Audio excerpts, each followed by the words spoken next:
एक डायरेक्टर जिसने अपनी पहली स्टूडेंट डॉक्यूमेंट्री फिल्म से नेशनल अवार्ड जीता हो और दूसरी डॉक्यूमेंट्री फिल्म से एक ऑस्कर नॉमिनेशन मिला हो। मिस्टर विनोद चोपड़ा क्या भला किसी परिचय का मोहताज हो सकता है? इनके पिता इन्हें डॉक्टर बनाना चाहते थे, लेकिन मेडिकल जगत का नुकसान बॉलीवुड के लिए एक बहुत बड़ा फायदा बन गया। इन्होंने अपना प्री मेडिकल टेस्ट जानबूझकर खराब किया और फेल हो गए ताकि इनके पिता इन्हें डॉक्टर ना बना सकें।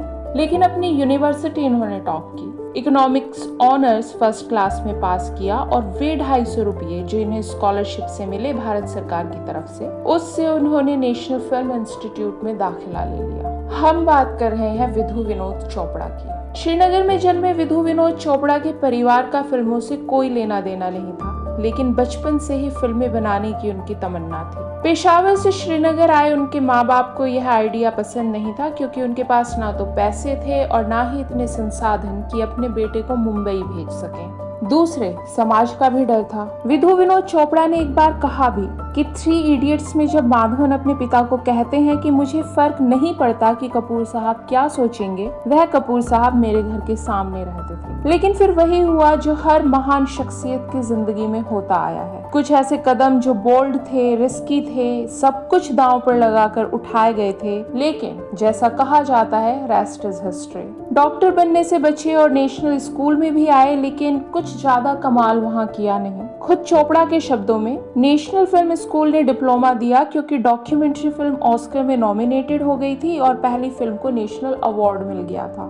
इस नेशनल अवार्ड और ऑस्कर नॉमिनेशन से जुड़ी कहानी भी काफी इंटरेस्टिंग है। शुरू के दिन थे और पैसे चोपड़ा के पास नहीं थे। ऐसे में नेशनल अवार्ड जीता और पता चला कि अवार्ड के साथ 4000 रुपये भी मिलेंगे। लेकिन अवार्ड के साथ मिला एक पोस्टल चेक, वो भी ऐसा जिसको 7 साल बाद ही बनाया जा सकता था। चोपड़ा ने वही राष्ट्रपति से पूछ लिया कि 4000 कैश में मिलने का वादा था, वो कहाँ है? जब राष्ट्रपति ने कहा कि 7 साल बाद 11 से 12,000 मिल जाएंगे, तो चोपड़ा ने कहा कि उन्हें जरूरत तो आज है। फिर लालकृष्ण आडवाणी, जो उस समय इंफॉर्मेशन एंड ब्रॉडकास्ट मिनिस्टर थे, उन्होंने चोपड़ा से वायदा किया कि कल उनके ऑफिस वह आ जाएं शास्त्री भवन में और वह उन्हें 4000 रुपए कैश में दे देंगे। इसी तरह जब ऑस्कर नॉमिनेशन का पता चला तो चोपड़ा के पास न पासपोर्ट था और न पैसे। ट्रेन पकड़कर चोपड़ा फिर पहुंच गए आडवाणी जी के पास। आडवाणी ने सारी बात सुनी तो खुश हुए और 2 दिन में बिना पुलिस वेरिफिकेशन के पासपोर्ट बनवा कर दिया, जो 6 महीने तक वैलिड था। साथ ही भारत सरकार की तरफ से $20 रोजाना का अलाउंस भी दिलाया। चोपड़ा ऑस्कर तो नहीं जीत सके, लेकिन उनका कॉन्फिडेंस इतना बढ़ा कि भारत की कुछ सबसे बेहतरीन फिल्में उनकी प्रोडक्शन से निकली हैं। परिंदा,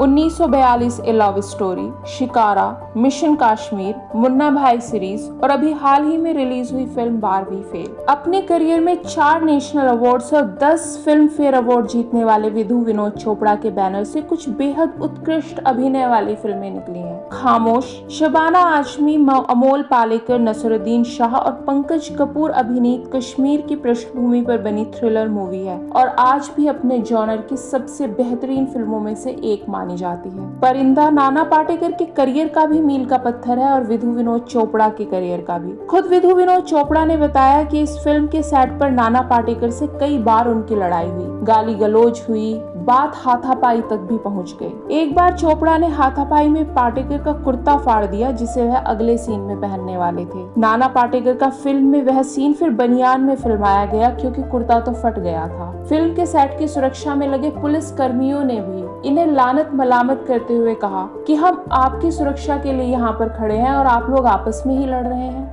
अपनी फिल्मों में विधु विनोद चोपड़ा ने बजट का काफी ख्याल रखा है, क्योंकि उन्होंने पैसे की कमी काफी पास से देखी है। उनकी अधिकतर फिल्में काफी कम और काफी टाइट बजट पर बनी हैं। परिंदा के सेट पर तो सब लोग घर से खाना लाते थे, क्योंकि चोपड़ा क्रू को खाना खिलाना अफोर्ड नहीं कर सकते थे। अपने सेट पर नाना पाटेकर को खाना ना देने से लेकर एकलव्य के सेट पर अमिताभ बच्चन से सख्ती करने तक उनकी शोहरत एक बहुत सख्त डायरेक्टर के रूप में है। अमिताभ बच्चन ने खुद एक इंटरव्यू में कहा कि जया बच्चन ने उन्हें एकलव्य फिल्म के समय विधु विनोद चोपड़ा के बारे में चेतावनी दी थी और कहा था कि तुम उसे बर्दाश्त नहीं कर पाओगे। शायद इसीलिए फिल्म पूरी होने पर विनोद चोपड़ा ने अमिताभ बच्चन को 4 करोड़ की रोल्स रॉयस भेंट की, क्योंकि अमिताभ ने चोपड़ा को झेला लेकिन उनकी फिल्म को बीच में नहीं छोड़ा। विधु विनोद चोपड़ा की सबसे खासियत है अपनी फिल्म फिल्मों पर उनका विश्वास। शिकारा चोपड़ा की वह फिल्म है जो खास नहीं चली, लेकिन चोपड़ा के अनुसार वह उनकी सबसे प्रिय फिल्म है। उनका कहना है कि वह अच्छा सिनेमा बनाना चाहते हैं जो पैसे भी अच्छे कमाए। मुन्ना भाई फिल्म भले ही आज इंस्टीट्यूशन हो, लेकिन इसकी ओपनिंग में इसके सिनेमा खाली थे। तब भी चोपड़ा ने राजू हिरानी से कहा कि ये एक बहुत अच्छी फिल्म है और हम इसका दूसरा भाग भी बनाएंगे। इसी तरह खामोश फिल्म को जब डिस्ट्रीब्यूटर्स नहीं मिले तो उन्होंने मुंबई में लीगल सिनेमा को खुद 50% पर हायर किया और वह फिल्म खुद ही रिलीज कर दी। विधु विनोद चोपड़ा के इसी आत्मविश्वास और हिम्मत के बल पर 1985 में एस्टेब्लिश हुए विधु विनोद चोपड़ा फिल्म प्रोडक्शन आज बॉलीवुड का सबसे सक्सेसफुल प्रोडक्शन हाउस है। विधु विनोद चोपड़ा का जीवन खुद की शर्तों पर जिंदगी जीने का जीवन है, हिम्मत के साथ फैसले लेने और उन फैसलों को सही कर दिखाने का जीवन है।